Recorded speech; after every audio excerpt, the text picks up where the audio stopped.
Так, народ, всем салам. В этом видео расскажу, как мы мучились с ходовкой с ЛСом. Короче, у нас что-то очень сильно спереди, справа стучало. Заезжали на СТО, ни один мастер не мог понять, в чем проблема. То есть у нас как бы ни одного порванного сайлентблока не было ни одного порванного пыльника там на шаровых где-то там или на наконечнике или еще что-то. Тем более не было никаких люфтов в этих агрегатах. То есть все было четко у нас. Ходовка вся жесткая, взбитая, поднимаешь, трясешь, но нигде никаких люфтов, ничего нету. Не можем понять, что-то спереди, справа стучит. Ну и, конечно, если все целое, мы решили поменять стойки. Короче, вот такой фирмы приобрели мы стойки, фирма Винкод. Ничего за них знать не знаем. Просто на них был год гарантии, поэтому купили их. Это Китай, конечно. Ну, сразу этой же фирмы приобрели уже и колодки. Посмотрим, как они походят. Виталий, на колодку гарантии не было, да? Виталя, на колодке тоже год гарантии? С колодками сказал, будут проблемы. Понятно, с колодкой будет проблема, ну типа с гарантией, а на стойке идет гарантия. Поставим, посмотрим. Ничего за эту фирму не знаю, повторюсь. Будем ездить, будем смотреть. Так, короче, чудо не случилось, поменяли мы стойки, ничего не помогло. Все так же тарабанит, вообще ничего не изменилось. Едем второй раз на диагностику. Даже не знаю вообще, по идее, куда ехать. Если на этом СТО нам не смогли помочь, то вообще даже не знаю, в какое место ехать. Сейчас едем еще раз на это же СТО и будем просить, чтобы прям досконально искали люди. Вроде все нормально, но что-то конкретно спереди стучит. Машину поднимаешь, люфтов никаких, ничего нет. Ну, что-то стучит спереди. Была единственная надежда, что это стойки, но оказалось не в них дело. Сейчас заедем на СТО, посмотрим. Дальше запишем. После того, как мы поставили эти стойки в Винкод, заехали на диагностику, и опять все то же самое, руками разводят, говорят, ну все нормально, типа, ну нечего нам менять там, короче. Ну и все, мы решили на эту проблему забить. Есть такая старая поговорка, хороший стук вылетит наружу. Проездили мы, наверное, месяцев 7 точно на такой, на стучащей прям ходовке, спереди и справа что-то стучало, прям жестко эксплуатировали эту машину. То есть мы проехали это 15-20, наверное, не меньше за вот эти 7 месяцев. То есть мы на рыбалке ездили, где-то в деревне, где-то что-то, короче, вообще не жалели машину, просто ездили и все, смирились с этим стуком, она стучала и стучала. Но после того, как мы поездили 7 месяцев, мы сделали опять полную диагностику, и ну вот такая вот куча запчастей у нас повлазила. Короче, теперь вот такая у нас кучка запчастей. Опять эти... Нет, это шаровые. Короче, две шаровые. Меняем. Шаровые какие были? Нижние? Нижние шаровые. Опять вот эти вот сайлентблоки многострадальные, которые мы уже ставили из кировской резины, из полиуретана. Теперь уже вот такие обычные ставим. Фирма великолепная Фибест. Посмотрим. Что это такое? А это что штучка? Это сайлентблок на верхний рычаг. На левый, по-моему, да. А вот это отдельно сайлентблок мы купили. Ой, отдельно рычаг мы купили правый. И два нижних кривых рычага. Раз, два. Фирма великолепная Патрон, которая мне нравится не очень, но у него была самая адекватная цена. Теперь стойки. Стойки, которые мы поставили в Винкод, они фуфлыжные, мы их вернем. Здесь наши старенькие стойки, мы их прокачали. Тоже какой-то Китай, ну хороший вроде Китай. Мы их прокачали, здесь мокрые, смотри. А? Вытекло что ли, смотри. Не, уже давление качали, сразу были мокрые. Нет, это конденсат.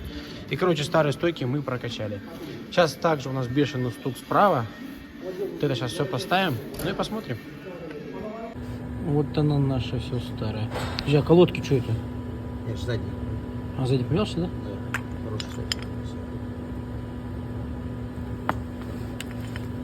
Полиуретановые сайлентблоки. Отслоились, что ли? Наверное. Вот они отслоились.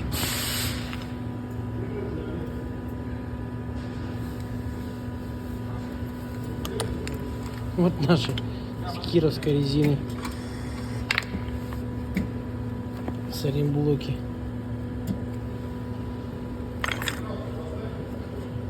Да. Почему, интересно, она стучала? Че? Вот это почему, интересно, она стучала, смотри. Она расслоилась, да, там? Ну она палец отдельно, резина отдельная. Яба, бля, стой. А яба это? Конечно. Вот, новый. А где мы нашли Каяба слово? Ты нашел? Да?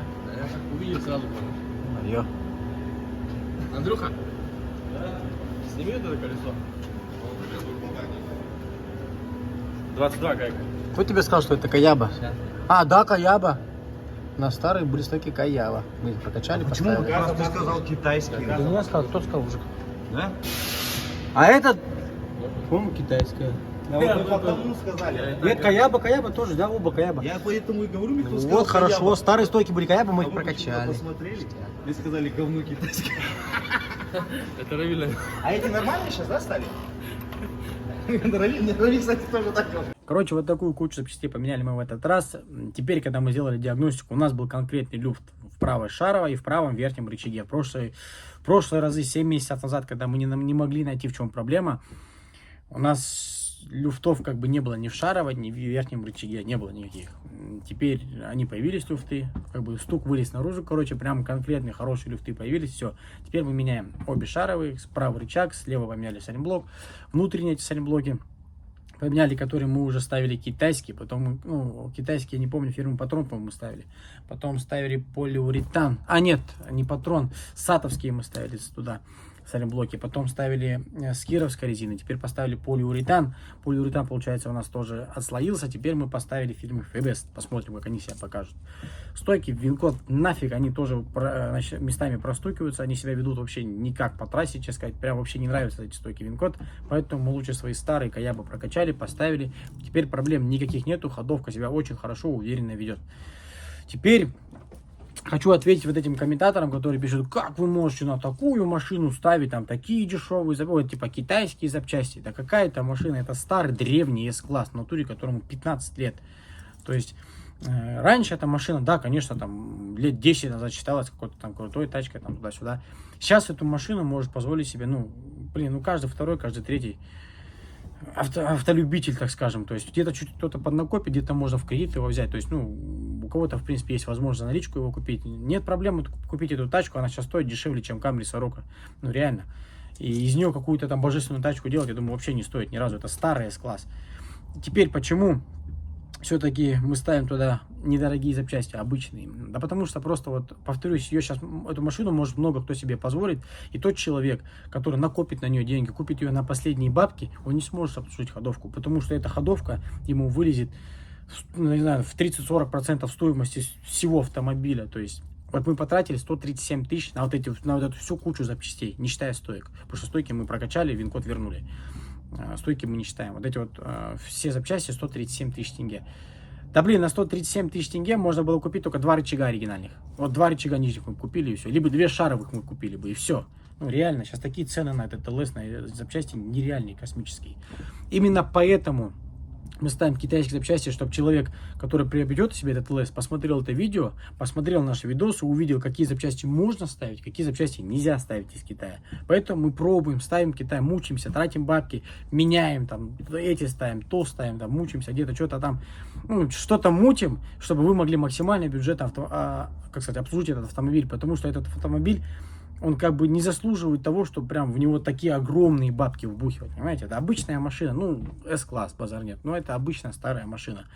И она заслуживает обычного обслуживания, то есть как все автомобили, а не такого обслуживания, которое требует, не знаю, продавцы запчастей или кто-то, я не знаю, требует такие цены нереальные на эти ходовки. На эту ходовку особенно. Прям вообще меня бесит вот эти цены, я вообще в шоке. На ЛС такие цены на ходовку, откуда они эти цены берут?